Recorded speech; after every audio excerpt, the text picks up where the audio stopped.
Yes class. देखिए, आज से हम लोग कर रहे हैं कॉस्टिंग का प्रैक्टिकल वाला पार्ट स्टार्ट। देखो, हम लोग जब बात करते हैं कॉस्ट की, तो किसी भी प्रोडक्ट की अगर मुझे कॉस्ट को कंप्यूट करना है, तो प्रोडक्ट की कॉस्ट को कंप्यूट करने के लिए हम लोगों को एक स्टेटमेंट बनाना होता है। उस स्टेटमेंट को बोलते हैं कॉस्ट शीट। वहीं जब कहीं पर किसी भी तरीके की सर्विस होती है, तो सर्विस की कॉस्ट को कंप्यूट करने के लिए मुझे अलग से एक स्टेटमेंट बनाना पड़ेगा। इस स्टेटमेंट को बोलते हैं ऑपरेटिंग कॉस्ट स्टेटमेंट। बात समझ में आई? प्रोडक्ट की कॉस्ट कंप्यूट करनी है तो कॉस्ट शीट, सर्विस की कॉस्ट कंप्यूट करनी है तो ऑपरेटिंग कॉस्ट शीट। सिंपल सी बात। तो अपन सबसे पहले किसे करेंगे कवर? कॉस्ट शीट को। जब बात आती है कॉस्ट शीट की, तो ये कॉस्ट शीट कैसे बनती है वो देखो।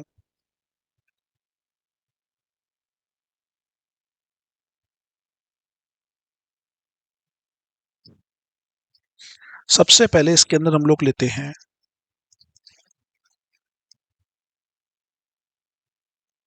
Direct material. डायरेक्ट मटेरियल के अंदर हम लोग ऐड करते हैं डायरेक्ट लेबर को। फिर इसके अंदर ऐड किए जाते हैं सारे के सारे डायरेक्ट एक्सपेंसेस। डायरेक्ट मटेरियल पता है आपको क्या होता है? डायरेक्ट लेबर आपको पता है, जो कि प्रोडक्ट के ऊपर पहले से ही, प्रोडक्ट के बनने से पहले ही हमें एस्टिमेट हो जाता है, उसे बोलते हैं डायरेक्ट। जब बेटा इन तीनों का टोटल कर दिया जाता है, तो आप लोगों ने एलिमेंट ऑफ कॉस्ट के अंदर भी पढ़ा था कि इन तीनों के टोटल को हम बोलते हैं प्राइम कॉस्ट। एकदम सही जवाब। इसे हम कहते हैं प्राइम कॉस्ट। सिंपल सी बात। यहां पर सबसे पहला नोट कि आखिर ये डायरेक्ट मटेरियल कैसे निकलता है। ये एक तरीके का रॉ मटेरियल है। तो हो सकता है हमारे पास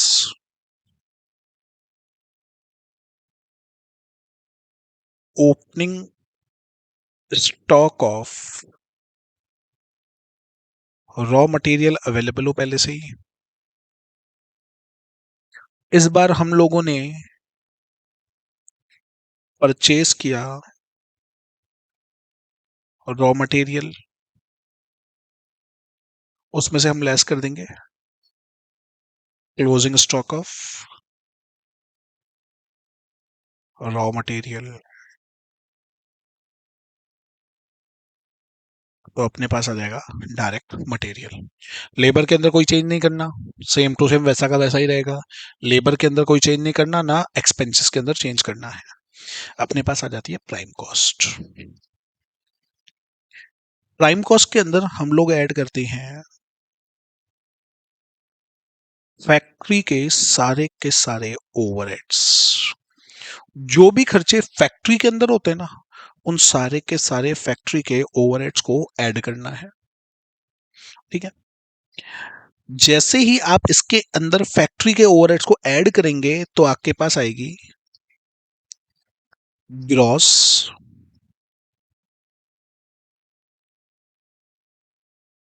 फैक्ट्री कॉस्ट। ठीक है। प्राइम कॉस्ट में फैक्ट्री ओवरहेड्स को ऐड कर दिया। अब इसके अंदर अपन ऐड करेंगे ओपनिंग स्टॉक ऑफ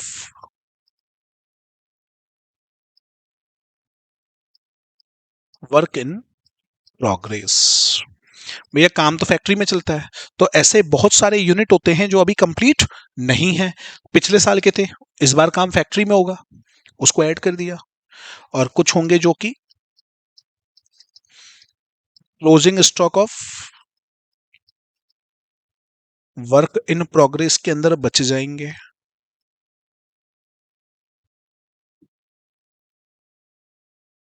ठीक है, साथ ही साथ इसमें से माइनस करेंगे सेल ऑफ स्क्रैप। बट अब जब यूनिट बनेंगे फैक्ट्री के अंदर तो कुछ यूनिट ऐसे डैमेज हो जाएंगे जिसका कोई यूज ही नहीं हो सकता, तो उन्हें सेल कर दिया जाएगा फैक्ट्री के अंदर से ही। जैसे ही सेल करेंगे तो अपने पास आती है नेट फैक्ट्री कॉस्ट। आई बात समझ में? मैंने अभी तक ये दो दो पॉइंट बताए, पहला क्या था प्राइम कॉस्ट, दूसरा क्या है नेट फैक्ट्री कॉस्ट। यहां तक कोई समस्या नहीं, बिल्कुल भी नहीं। इसे एक बार नोट करो, आपको हेडिंग डालनी है सीधा कॉस्ट शीट, ये कुछ नहीं, सीधा कॉस्ट शीट पेज पे, और ये और ज्यादा स्टेटमेंट आगे बनेगा, अभी इतना नोट करना है और बना रहा हूं अभी मैं। ग्रॉस फैक्ट्री कॉस्ट बनेगा ये प्लस। ठीक है,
हो गया तक नोट? अब देखो बेटा, एक ये बाद में नोट करना जब शीट पूरी हो जाए, ठीक है। अपन फैक्ट्री ओवरहेड्स की बात तो कर रहे हैं, लेकिन फैक्ट्री ओवरहेड्स के अंदर क्या क्या चीजें आती हैं पहले उसके बारे में तो पता होना चाहिए ना। तो सबसे पहले फैक्ट्री का रेंट, केवल फैक्ट्री का रेंट, ऑफिस के रेंट की बात नहीं कर रहे, फैक्ट्री का रेंट। फैक्ट्री के अंदर जितने भी इक्विपमेंट लगे हुए हैं उन इक्विपमेंट का डेप्रीशिएशन, ठीक है। उसके अलावा रिपेयर्स ऑफ फैक्ट्री के इक्विपमेंट की, ठीक है। और आप सोचिए क्या क्या हो सकता है, कंज्यूमेबल्स एंड स्टोर्स, ऐसे प्रोडक्ट जैसे फेविकॉल वगैरह की बात करते हैं। उसके अलावा अपन कोई भी चीज़ की रिपेयर वगैरह करनी है तो उस रिपेयर करने के लिए हम लोग काफ़ी सारे नट्स बोल्ट्स का यूज़ करते हैं, वो सारे के सारे आ गए। उसके अलावा आपके आ गया indirect labour cost. Direct labour तो यहाँ आ गई। अब फैक्ट्री के अंदर भी तो हेल्पर और वर्कर काम करते हैं ना। जो लेबर होती है उसको वेजेस देते हैं, लेकिन कुछ हेल्पर होते हैं तो वो इनडायरेक्टली जुड़े हुए होते हैं, तो इनडायरेक्ट लेबर की कॉस्ट। ठीक है। ऑफिस की लाइटिंग,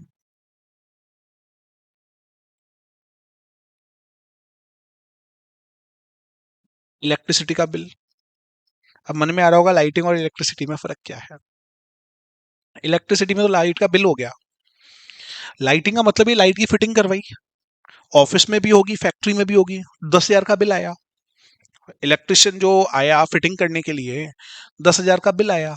5,000 ऑफिस के, 5,000 फैक्ट्री के, तो वो वाला बिल हो गया लाइटिंग के अंदर। इलेक्ट्रिसिटी आपको पता ही है, अपन कोल गैस वाटर का यूज करते हैं।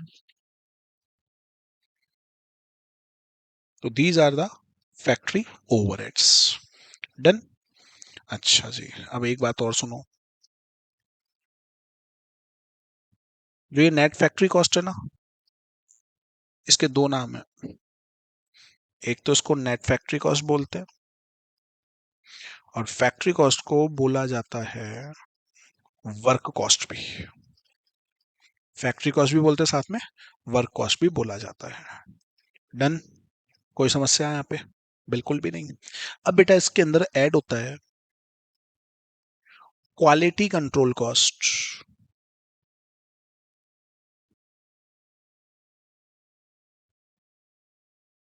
अब ये क्वालिटी कंट्रोल कॉस्ट क्या होती है वो सुनो। मटेरियल बना, मटेरियल बनने के बाद हम चेक करते हैं कि कौन से स्टैंडर्ड का मटेरियल बना है। लो क्वालिटी है, हाई क्वालिटी है, तो उसके स्टाफ हो गए, उसका इक्विपमेंट हो गया, वो अलग आएंगे, उनकी प्रॉपर चेकिंग करेंगे। तो उसके जितना भी खर्चा आएगा उसको बोलते हैं क्वालिटी कंट्रोल कॉस्ट। उसके बाद इसके अंदर हम लोग ऐड करते हैं रिसर्च कॉस्ट, जो कि रिलेट करती है प्रोडक्शन से। भैया प्रोडक्शन करना है तो प्रोडक्शन करने से पहले रिसर्च करनी पड़ेगी, तो उस रिसर्च की कॉस्ट को ऐड किया जाएगा। साथ में इसके अंदर हम लोग ऑफिस एंड एडमिनिस्ट्रेशन के खर्चों को भी ऐड करते हैं, लेकिन वो भी सीधा के सीधा किससे रिलेट करने चाहिए? प्रोडक्शन डिपार्टमेंट से, कि वो केवल ऑफिस के अंदर काम में आना चाहिए, प्रोडक्शन से रिलेटेड काम को करते हुए काम में आना चाहिए। उसके अलावा इसमें ऐड करते हैं हम लोग, एक कॉस्ट और ऐड होती है, अपन बोल सकते हैं, बोलेंगे पैकिंग कॉस्ट। अब आपके मन में सवाल आएगा कि सर पैकिंग तो सेल्स में काम आती है, उससे पहले तो काम नहीं आती है। टूथपेस्ट बनाना है, तो टूथपेस्ट बनाने के लिए दो तरीके की पैकिंग होगी, एक प्राइमरी पैकिंग होगी और एक सेकेंडरी। जो कागज के जो गत्ता आता है वो तो सेकेंडरी है, लेकिन ट्यूब के अंदर, ट्यूब को तो उसके अंदर डालना पड़ेगा ना, पेस्ट को तो ट्यूब के अंदर डालना पड़ेगा, तो वो हो गई प्राइमरी पैकिंग। और वो किसके काम आएगी? प्रोडक्शन के काम आएगी आएगी। जब इन सबको फैक्ट्री कॉस्ट के अंदर अपन ऐड कर देते हैं, तो उसके बाद अपने पास आती है कॉस्ट ऑफ प्रोडक्शन। आपने फाइनेंशियल अकाउंटिंग पढ़ी है, फाइनेंशियल अकाउंटिंग में आप सीधा निकालते हो कॉस्ट ऑफ गुड्स सोल्ड, फिर निकालते हो ऑपरेटिंग कॉस्ट, और फिर निकालते हो टोटल कॉस्ट। यहां पे हर लेवल की कॉस्ट क्या होगी? अलग अलग तरीके से कैलकुलेट होती है, राइट? नोट करो इसको भी।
पूरा ले लो बेटा, पूरा नीचे तक जाएगा ये।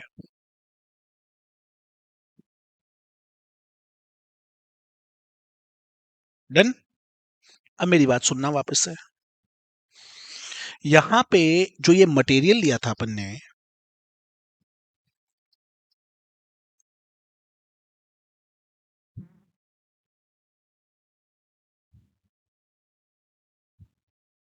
जब इस मटेरियल की अपन ने बातचीत की थी, कौन सा मटेरियल था? Raw material.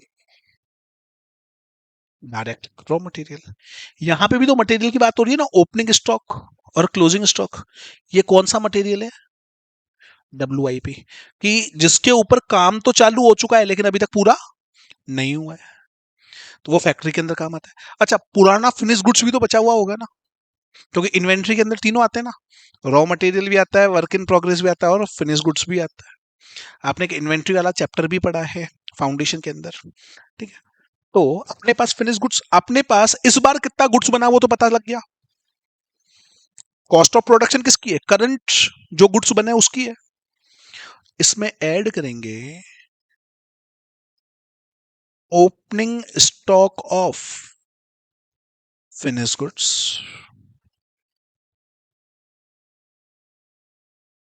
लेस करेंगे closing stock of finish goods,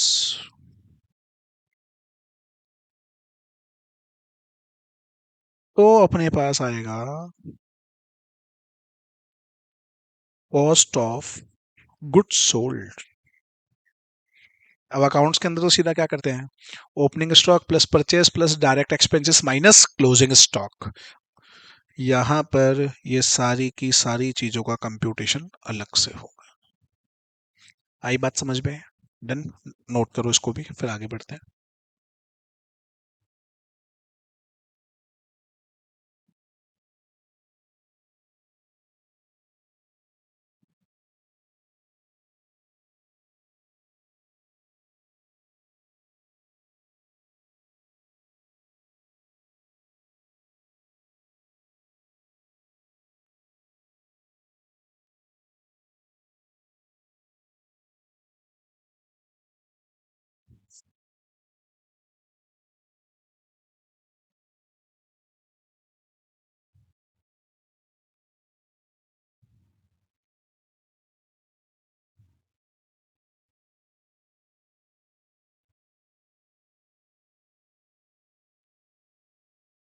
done. अब देखो,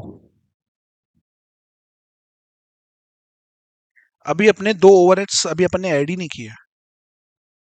कौन कौन से याद है? ऑफ ओवरहेड्स तीन बताए थे तुम लोगों को, कौन कौन से बताए थे?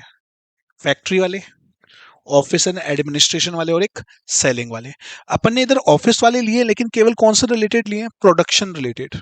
लेकिन भैया ऑफिस के स्टाफ की सैलरी हुई, ऑफिस का डेप्रीशिएशन हुआ, ऑफिस का रेंट हुआ, एडमिनिस्ट्रेशन डिपार्टमेंट की सैलरी हुई, इनडायरेक्ट मटेरियल हो गया ऑफिस के अंदर काम आया, लीगल चार्जेस हो गए, कॉर्पोरेट ऑफिस एक्सपेंस हो गए, वो तो नहीं लिए ना अभी, ना सेलिंग से रिलेटेड लिए हैं।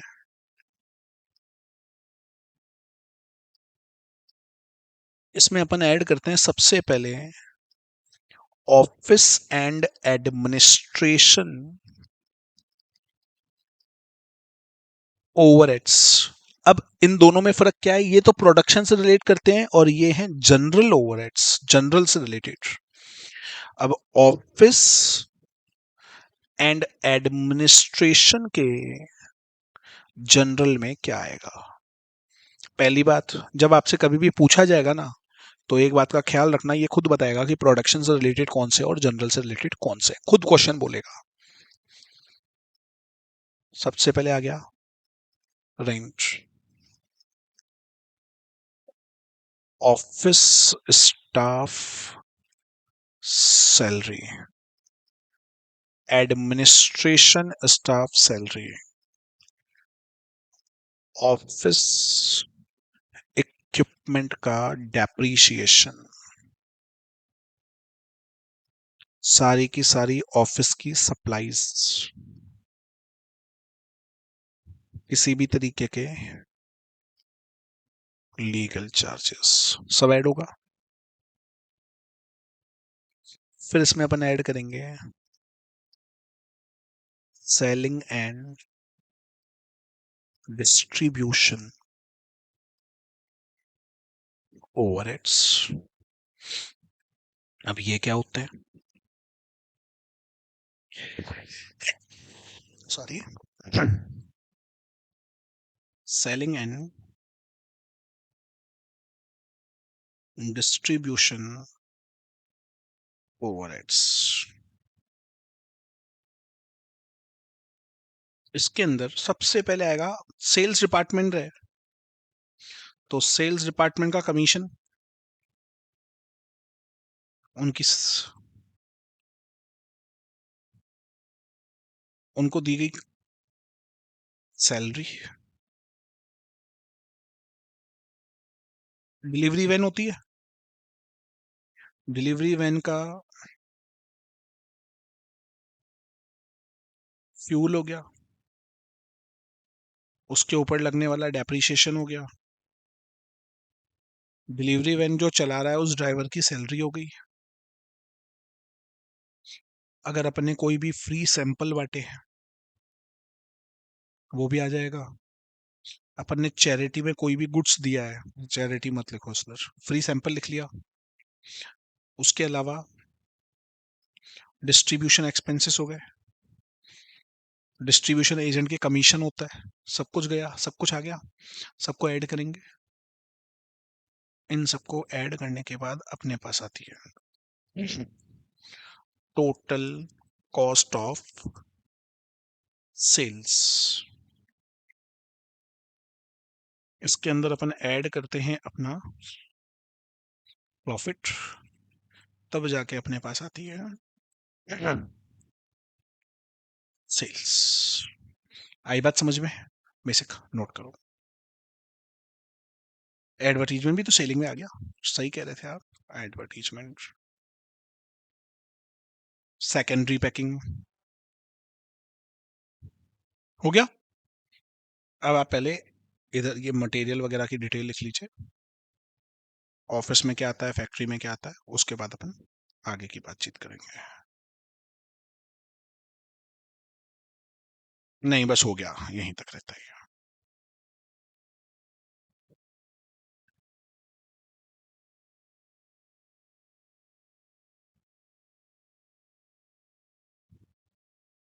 आपकी बुक चैप्टर है कॉस्ट शीट, उसका क्वेश्चन नंबर 2 करवा रहा हूँ सबसे पहले, 1 नहीं करवा रहा हूँ। कौन सा करवा रहा हूँ, क्या बोल रहा है? The following information has been obtained from the record of ABC corporation. Cost of raw material June 1 का जून 30 का, तो ये तो ओपनिंग हो गया। और ये पहले तो मटेरियल दे रखा है, वर्क इन प्रोग्रेस दे रखा है, फिनिश गुड्स दे रखा है, done. Purchase of raw material भी दे रखा है, वेजेस बता दी, फैक्ट्री के ओवरहेड्स बता दिया, एडमिनिस्ट्रेशन ओवरहेड रिलेटेड टू, मैंने क्या बोला था, खुद बोलेगा प्रोडक्शन है या फिर जनरल है। लास्ट में क्या बता दिया, और इधर लास्ट में क्या बता दिया, सेल्स। अपन को कुछ नहीं है, ये क्या पूछ रहा है नहीं, मतलब अपन को क्या बनानी है, कॉस्ट शीट। जब कॉस्ट शीट की बात होती है तो अपनी अभी अभी बातचीत हुई है बहुत अच्छे से,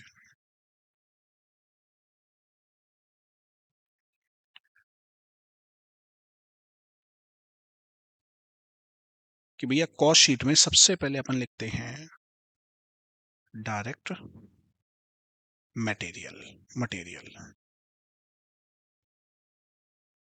डायरेक्ट मटेरियल को जब निकाला जाता है तो इसका मैंने एक फॉर्मूला बताया तुम्हें, opening stock plus purchase minus closing stock. Opening stock कितना है, 60, क्लोजिंग कितना है, और इधर वेज सॉरी परचेज कितने की है, 480। अपन क्या करेंगे, 60,000 प्लस 4,80,000 माइनस 50,000, 5,10,000 आएगा। कुछ नहीं करना है, यहाँ का सीधा क्या दिखाना है, 5,10,000। इसके अंदर हम लोग ऐड करते हैं डायरेक्ट वेजेस को। दिख रही है क्या? हाँ सर दिख रही है। कितनी है? 240। अब आने के लिए इसके अंदर आना चाहिए डायरेक्ट एक्सपेंसेस। दिख रहे हैं क्या पूरे क्वेश्चन में कहीं डायरेक्ट? नहीं है, छोड़ दो। अपन इन दोनों के टोटल को ही क्या बोलेंगे? Prime cost. भैया सारी चीजें होनी चाहिए, नहीं है तो जो नहीं है वो जीरो हो गई, तो बची हुई चीज क्या कहलाएगी? Prime cost.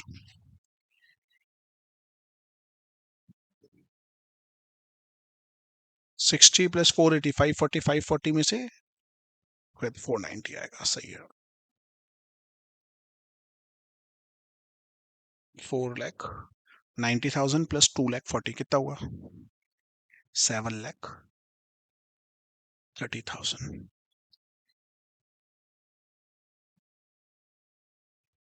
डन। अब इसके अंदर मैंने आपको बताया हम लोग ऐड करते हैं फैक्ट्री के ओवरहेड्स को। दे रखे हैं सीधे सीधे 1 लाख। तो अपने पास आती है ग्रॉस फैक्ट्री कॉस्ट 8,30,000। इसमें हम ऐड करते हैं opening stock of work in progress, less करते हैं closing stock of work in progress, साथ में लेस करते हैं स्क्रैप। स्क्रैप तो दे ही नहीं रखा क्वेश्चन में कहीं पे भी। Opening stock 12, closing 15। 12,000 को ऐड करेंगे, 15,000 को लेस करेंगे, तो अपने पास आएगा नेट वर्क कॉस्ट बोल लो या फिर फैक्ट्री कॉस्ट बोल लो, दोनों सेम होती है। कितना आ रहा है? 8,27,000। डन। इसके बाद हम लोग प्रोडक्शन से रिलेटेड खर्चे ऐड करते हैं ताकि कॉस्ट ऑफ प्रोडक्शन आ सके। एक ही खर्चा दिया हुआ है क्या? एडमिनिस्ट्रेशन। ऐड करूंगा एडमिनिस्ट्रेशन ओवरहेड्स, कितने हैं? 1 लाख। सॉरी, एडमिनिस्ट्रेशन 50 है।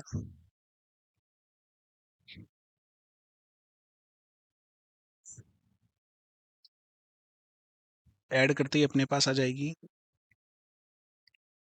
Cost of production 8,77,000। ऐड करूंगा opening stock of finish goods, less करूंगा closing stock of finish goods. 90 और 110, 90,000 को ऐड करना है, 110 को लेस करना है, तो अपने पास आती है कॉस्ट ऑफ गुड्स सोल्ड। यही थी। कितना? 8,57,000।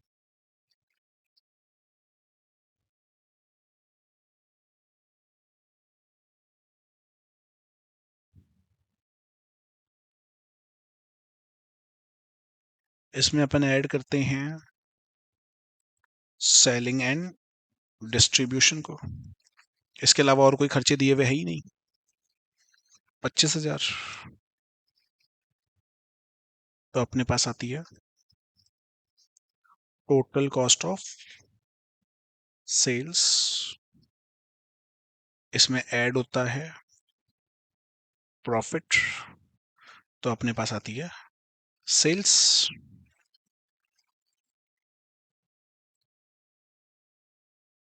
राइट। सेल्स कितनी है? 10 लाख।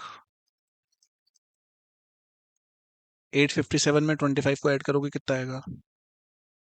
882। 10 लाख में से माइनस करोगे तो आएगा 1,12,000। आपको मैंने एक छोटी सी बात बोली थी, आपको याद हो तो? आपके कितने नंबर के क्वेश्चन आते हैं? एक क्वेश्चन कंफर्म है किसका आता है? कॉस्ट शीट का। ठीक है, आ गई बात समझ में?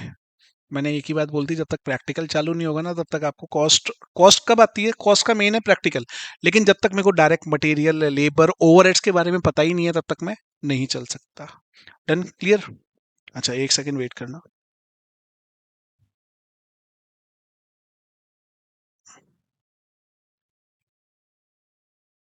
आप ही की बुक का क्वेश्चन नंबर 2 है। इसने ही पूरा फॉर्मेट बनाया, सेम टू सेम वही निकाला।